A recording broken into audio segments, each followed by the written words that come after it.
কারচুপির অভিযোগ তুলে জাকসু নির্বাচন বর্জন, ছাত্রদল সহ 5 প্যানেল ও 5 স্বতন্ত্র প্রার্থীর ক্যাম্পাসে বিক্ষোভ। নিশ্চিত পরাজয় জেনেই বয়কট, মন্তব্য শিবিরের। দায়িত্ব থেকে সরে দাঁড়িয়ে পুনর্নির্বাচন দাবি 3 শিক্ষকের। বিজয় ব্যাহত করতে ইউনিভার্সিটি প্রশাসন জামাত শিবিরের সাথে এক হয়ে ইলেকশন ইঞ্জিনিয়ারিং এর ব্যবস্থা করেছে। এই অসঙ্গতিগুলো স্পষ্ট তুলে ধরে আমরা এই ভোটকে বর্জন করলাম। প্রহসনের এই জাকসু নির্বাচন অবিলম্বে বাতিল করে নতুন নির্বাচন কমিশন গঠন করে নিরপেক্ষ নির্বাচন দেওয়ার দাবি জানাচ্ছি। শিক্ষার্থীরা আমাদেরকে যদি গ্রহণ করে তা তো আমরা মেনে নেব, গ্রহণ না করলে মেনে নেব। নিশ্চিত পরাজয় জেনেই আর মূলত তারা ভোট বর্জন করেছে। অন্যায় চলছে শিক্ষার্থীদের সঙ্গে এবং এক ধরনের নাটক চলছে। সকলের আকাঙ্ক্ষা পূরণের জন্য একটা ভালো নির্বাচনের লক্ষ্যে পুনঃতফসিল ঘোষণা করা উচিত। ম্যানুয়াল পদ্ধতিতে ভোট গণনায় সময় লেগে যেতে পারে কাল দুপুর পর্যন্ত। ম্যানুয়াল পদ্ধতি হবে, সুতরাং ইট টেকস টাইম। যদি সময় লাগে তাহলে কালকে দুপুরও হতে পারে, কালকে বিকেলও হতে পারে। দেখছিলেন প্রধান শিরোনাম। রাত 11টার সময় সঙ্গে আছি আমি গোলাম রাব্বি। এছাড়াও খেলাধুলার খবর নিয়ে খেলার সময় যুক্ত হবেন রাব্বি। আপনাকে ধন্যবাদ। বিশ্বের নানা প্রান্তের খেলাধুলার খবর জানিয়ে দেব আমি মাকসুম আলম খান। এবার অন্যান্য শীর্ষ সংবাদ। জুলাই সনদ স্বাক্ষরে প্রস্তুত বিএনপি, সাংবিধানিক বিষয়গুলো সংসদে সুরাহার পক্ষে মত। বিশেষ আদেশে বাস্তবায়ন চায় জামাত, গণপরিষদের দাবিতে অনড় এনসিপি। নির্বাচন বিঘ্নিত করতেই পল্লী বিদ্যুৎ কর্মীদের কর্মবিরতি, গোয়েন্দা তথ্যের বরাতে জ্বালানি উপদেষ্টা। কাজে যোগ না দিলে আইনি ব্যবস্থার হুঁশিয়ারি। রাতের ভোটে সহযোগিতার বিনিময়ে ধানমন্ডিতে নেন বিলাসবহুল ফ্ল্যাট। সচিব, কমিশনার সহ 12 সাবেক কর্মকর্তাকে দুর্নীতি দমন কমিশনে তলব। এবং দিন দিন বাড়ছে ডেঙ্গুর ভয়াবহতা। একদিনে মৌসুমের সর্বোচ্চ 6 জনের মৃত্যু, প্রাণহানি বেড়ে 145। 24 ঘন্টায় হাসপাতালে ভর্তি প্রায় 600।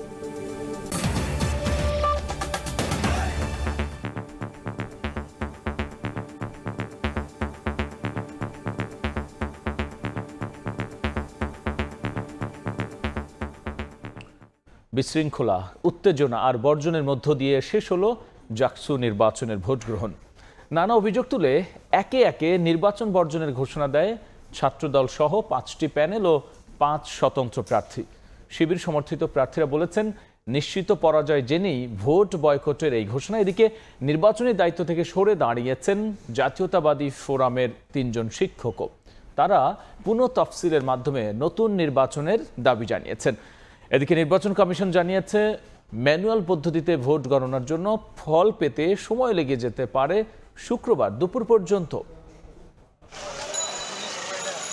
ভোট গ্রহণ শেষ হওয়ার ঘণ্টাখানেক আগে জাকসু নির্বাচন বর্জন করে ছাত্রদল সমর্থিত প্যানেল। জামায়াতের সরবরাহ করা ব্যালটে ভোট গ্রহণ যথাসময়ে কেন্দ্রে পোলিং এজেন্ট ঢুকতে না দেয়া, প্রার্থীদের কেন্দ্র পরিদর্শন করতে না দেয়া, ফজিলাতুন্নেসা হলে জাল ভোট এবং ভিভি প্রার্থীকে হেনস্থার অভিযোগ করে ছাত্রদল। ভোট ইঞ্জিনিয়ারিং এর মাধ্যমে কোনো প্রার্থীকে সুযোগ দেওয়া হয়, কোনো প্রার্থীকে ভিভি দিয়ে হিসাবে বের করার চেষ্টা করা হয়, সেই নির্বাচনে অবশ্যই জাতীয়তাবাদী ছাত্রদলের প্যানেল যুক্ত থাকতে পারে না, যুক্ত থাকবে না।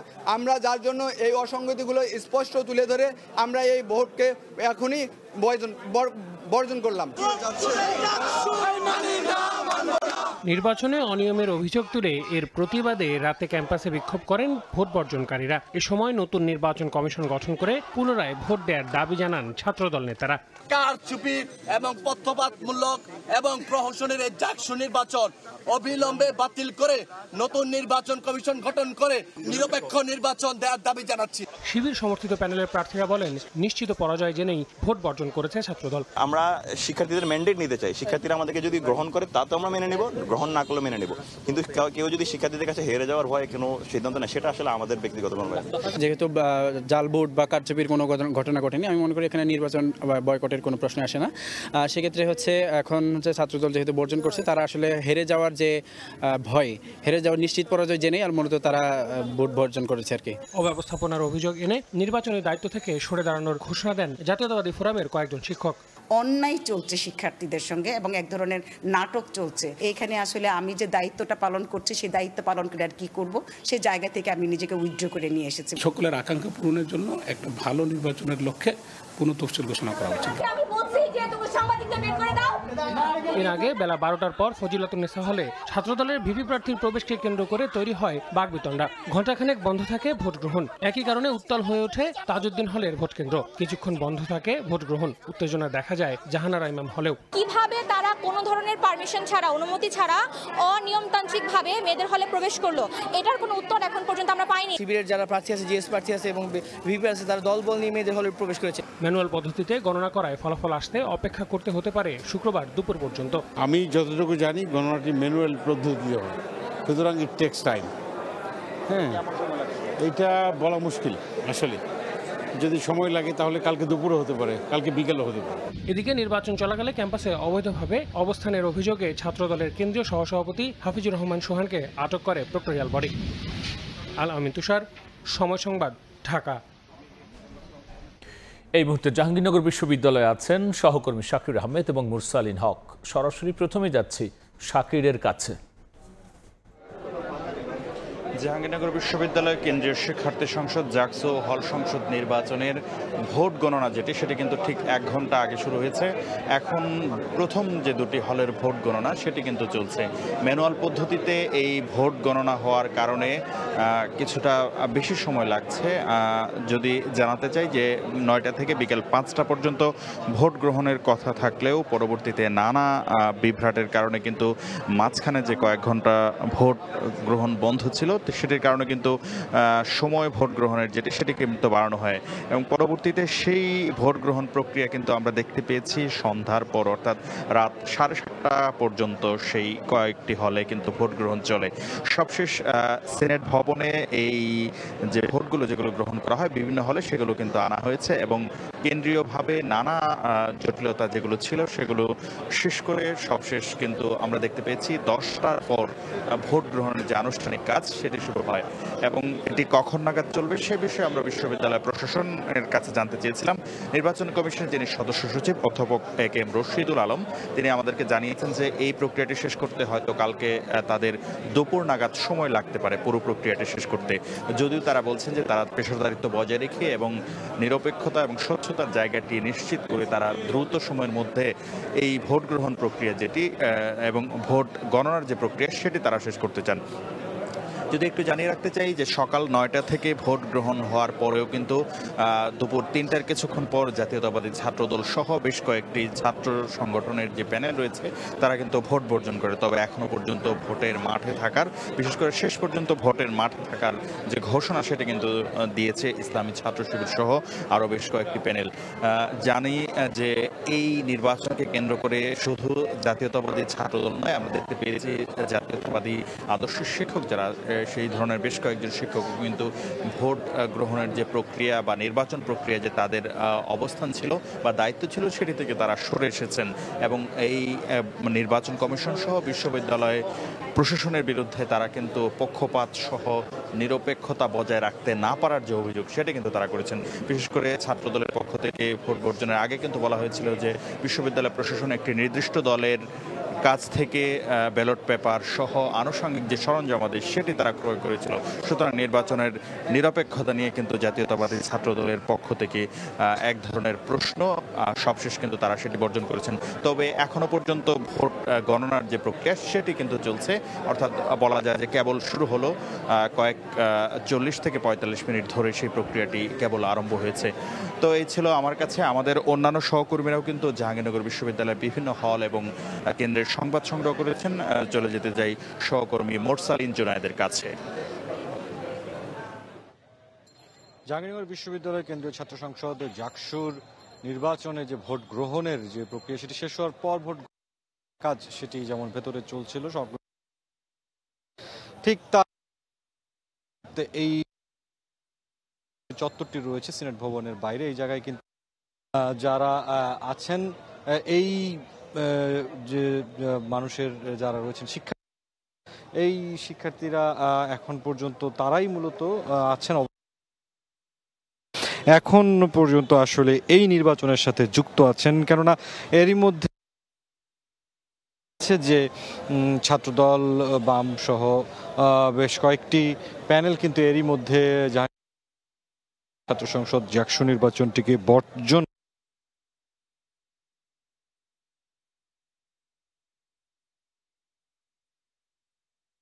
যেগুলো যে কার্যক্রমগুলো সেটি কিন্তু তারা করেছে। তাদের বক্তব্যগুলো প্রধান ছাত্র দলের যে আহ্বায়ক রয়েছেন প্যানেলের যিনি ভিপি প্রার্থী ছিলেন, একটি প্রতিবাদ মিছিল কিন্তু হয়েছে জাহাঙ্গীরনগর বিশ্ববিদ্যালয়ের সামনে। যারা এখনো নির্বাচনের সাথে আছেন সেই প্রার্থীর সমর্থকরা রয়েছেন, তারা নির্বাচন কমিশন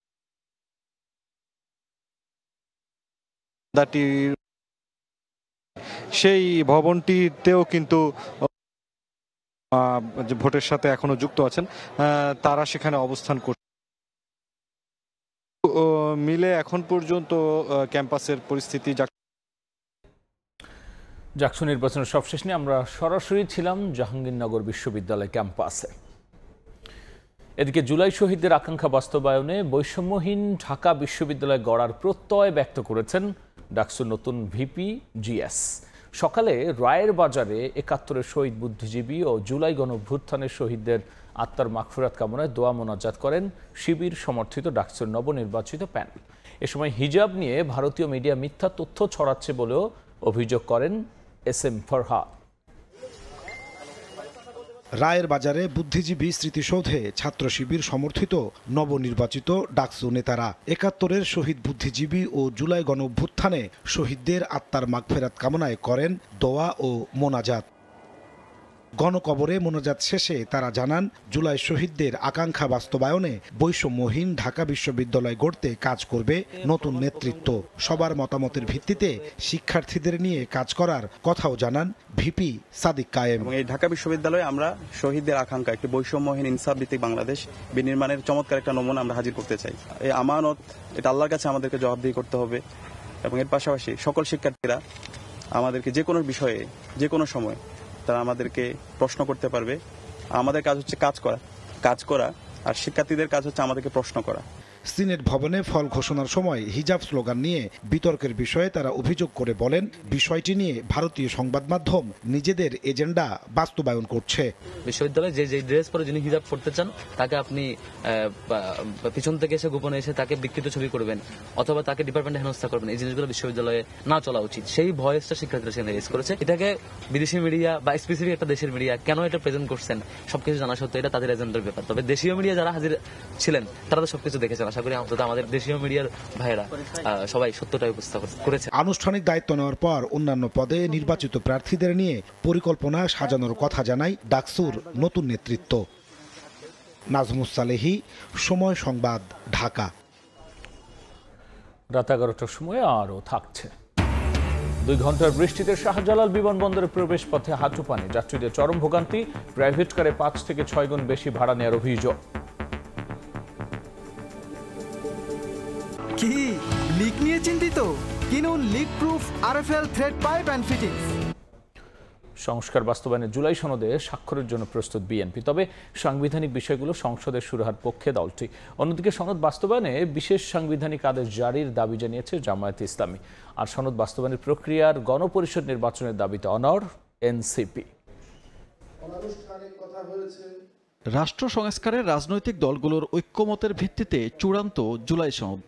2 দফায় দলগুলোকে খসড়া পাঠিয়ে মতামত নিলেও আবারও পাঠানো হবে চূড়ান্ত রূপে। কিন্তু এর বাস্তবায়ন হবে কোন পদ্ধতিতে, এ নিয়ে দলগুলোর সঙ্গে বৈঠকে বসে জাতীয় ঐক্যমত্য কমিশন। উঠে আসে অধ্যাদেশ জারি, নির্বাহী আদেশ, গণভোট এবং নির্বাচিত সংসদের মাধ্যমে সংস্কার সহ বেশ কিছু মতামত।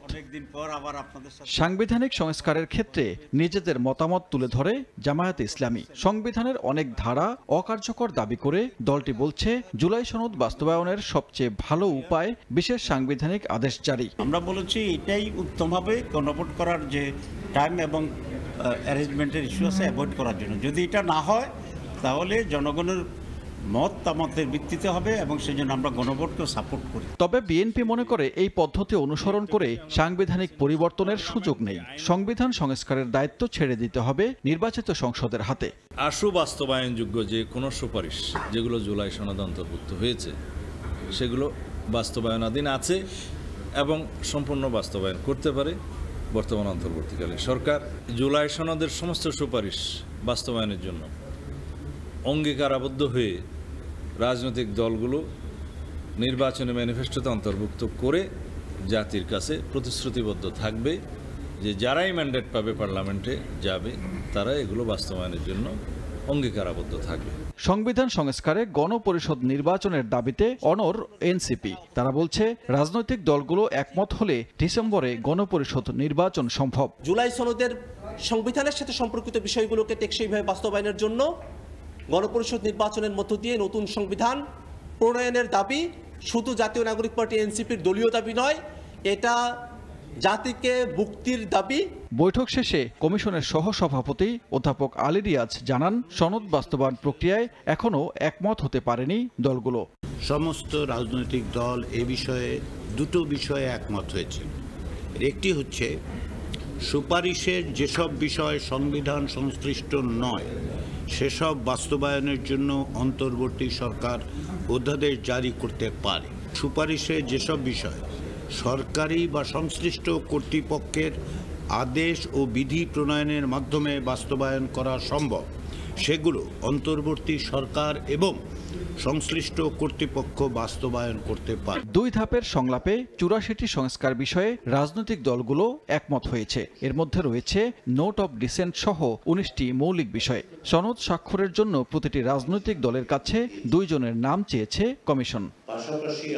সানবীর রূপল, সময় সংবাদ, ঢাকা। আগামী জাতীয় নির্বাচন বিঘ্নিত করতেই পল্লী বিদ্যুৎ কর্মীদের কর্মবিরতি। এ নিয়ে গোয়েন্দা তথ্য রয়েছে বলে জানিয়েছেন জ্বালানি উপদেষ্টা। আর কাজে যোগ না দিলে দিয়েছেন আইনি ব্যবস্থা নেওয়ার হুঁশিয়ারি। সংশ্লিষ্টদের নিয়ে সচিবালয় জরুরি বৈঠকে একথা জানিয়েছেন উপদেষ্টা। এদিকে পল্লী বিদ্যুৎ সমিতির কেনাকাটায় অনিয়ম খতিয়ে দেখতে গঠন করা হয়েছে 7 সদস্যের কমিটি।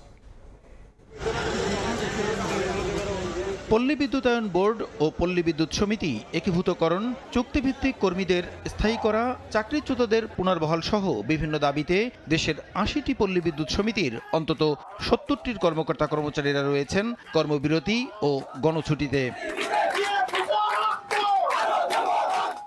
বিদ্যুৎ সেবা বিঘ্নিত হওয়ায় আন্দোলনকারীদের 24 ঘন্টার মধ্যে কাজে যোগদানের নির্দেশ দিয়েও মেলেনি সাড়া। সমিতিতে কিছু এমন পরিস্থিতিতে সংশ্লিষ্টদের নিয়ে সচিবালয়ে জরুরি বৈঠকে বিদ্যুৎ ও জ্বালানি উপদেষ্টা। কাজে যোগ না দিলে দেন আইনগত ব্যবস্থা নেয়ার হুঁশিয়ারি। সামনে নির্বাচন আছে, তো এখানে যে সবাই যে নির্বাচন চায় তা তো না, অনেকে নির্বাচনটাকে ব্যাহত করতে চেষ্টা করতেছে। গোয়েন্দা রিপোর্ট আছে, সেখানে বলা আছে যে এখানের মধ্যে এই জাতীয় এরাও এখানে হয়তো যোগ দিয়ে থাকতে পারে। আমরা বলছি যেখানে এই ঘটনা ঘটবে সেটা যে যাতে আইন অনুযায়ী, বিধি অনুযায়ী এগুলো করা হবে। তারা এমন কোনো কাজ করবেন না যাতে তাদের এই যে একটা গণছুটির আবেদন যাতে আমরা গ্রহণ করতে বাধ্য না হয়। বলেন, পুরনো লাইন মেরামত ও অবৈধ সংযোগ বিচ্ছিন্ন করার কারণেই বাসাবাড়িতে গ্যাস সংকট দেখা দিয়েছে। বাসাবাড়ির গ্যাসের ওই তিতাস গ্যাসের এইসব লাইনটা অনেক পুরনো, তো ওই জন্য এগুলো এখন ওই যে রিপেয়ারের কাজ চলছে। অবৈধ সংযোগগুলো আমরা ডিসকানেক্ট করতেছি। গ্যাসের যে এই ঘাটতি মোকাবেলার জন্য আমরা বেশি করে এলএনজি আনা হয়েছে। শিগগিরই গ্যাস বিদ্যুতের দাম বাড়ানোর পরিকল্পনা নেই বলেও জানান উপদেষ্টা। প্রসূন আশিস, সময় সংবাদ, ঢাকা। রাতের ভোটে সহযোগিতার বিনিময়ে ধানমন্ডিতে ফ্ল্যাট নেয়ার অভিযোগে সচিব পদমর্যাদার 12 সাবেক কর্মকর্তাকে তলব করেছে দুদক। তালিকায় আছেন সংস্থাটির 2 সাবেক কমিশনারও। 2018 সালের নির্বাচনে সহযোগিতার পুরস্কার হিসেবে সচিব পদমর্যাদার 12 জনকে ধানমন্ডিতে 14 তলা ভবনের ফ্ল্যাট বরাদ্দ দেয় তৎকালীন সরকার। এমন অভিযোগ পায় দুদক। চলতি বছরের মে মাসে অনুসন্ধানে নেমে বরাদ্দে অনিয়মের প্রাথমিক প্রমাণও পায় সংস্থাটি। দুদকের তথ্য বলছে, নির্মাণাধীন 23টি ফ্ল্যাটের মধ্যে 12টি পাওয়ার কথা ছিল দুদকের সাবেক কমিশনার মুজাম্মেল হক, জহুরুল হক সহ কয়েকজন সচিবের, যাদের অধিকাংশই গণঅভ্যুত্থানের পর পলাতক। এবার তাদেরকে আগামী 17, 18 ও 21 সেপ্টেম্বর তলব করা হয়েছে। অনুসন্ধান বা তদন্ত কাজের জন্য অনুসন্ধানকারী বা তদন্তকারী কর্মকর্তাদের রুটিন কাজ। এদিকে প্রায় 5.5 কোটি টাকার অবৈধ সম্পদ অর্জনের অভিযোগে আপিল বিভাগের সাবেক বিচারপতি শামসুদ্দিন চৌধুরী মানিকের বিরুদ্ধে মামলা হয়েছে। আর শামসুদ্দিন মানিকের পূর্বাঞ্চলে প্লট জালিয়াতির ঘটনায় রাজুকের সাবেক চেয়ারম্যান নুরুল হুদা সহ 7 জনকে আসামি করা হয়েছে। প্লট বরাদ্দ প্রদান করে পরবর্তীতে লিজ দলিলের 22 ও 23 নং শর্ত ভঙ্গ করে উক্ত প্লট হস্তান্তর করার অনুমতি প্রদানপূর্বক প্লটটি আত্মসাৎ করার অপরাধ অনুসন্ধানকালে প্রমাণিত হওয়ায় আরও একটি মামলা রুজুর সিদ্ধান্ত গৃহীত হয়েছে। এদিন প্রায় ৭৬ কোটি টাকার অবৈধ সম্পদ অর্জনের মামলায় গ্রেফতার স্বাস্থ্য খাতের ঠিকাদার মোতাজ্জেরুল ইসলাম মিঠুকে জেল হাজতে পাঠানোর নির্দেশ দেন আদালত। তাসলিম তৌহিদ, সময় সংবাদ, ঢাকা। ডেঙ্গুতে আক্রান্ত হয়ে একদিনে 6 জনের মৃত্যু হয়েছে, যা চলতি মৌসুমে একদিনে সর্বোচ্চ মৃত্যু। একই সময় হাসপাতালে ভর্তি 586 জন। স্বাস্থ্য অধিদপ্তর সংবাদ বিজ্ঞপ্তি তথ্য জানায়। এতে আরও বলা হয়, গত 24 ঘন্টায় ঢাকা দক্ষিণ সিটি কর্পোরেশনের 3 জন এবং ঢাকা উত্তর সিটি কর্পোরেশন, ময়মনসিংহ, রাজশাহীতে 1 জন করে ডেঙ্গুতে মারা গেছেন। এ নিয়ে চলতি বছর এখনও পর্যন্ত ডেঙ্গুতে মারা গেছেন 145 জন। মোট আক্রান্তের সংখ্যা বেড়ে দাঁড়িয়েছে 36,662 জনে। বর্তমানে সারা দেশের বিভিন্ন হাসপাতালে 1,792 জন ডেঙ্গু রোগী চিকিৎসাধীন আছেন, যাদের মধ্যে 1,046 জন ঢাকার বাইরের।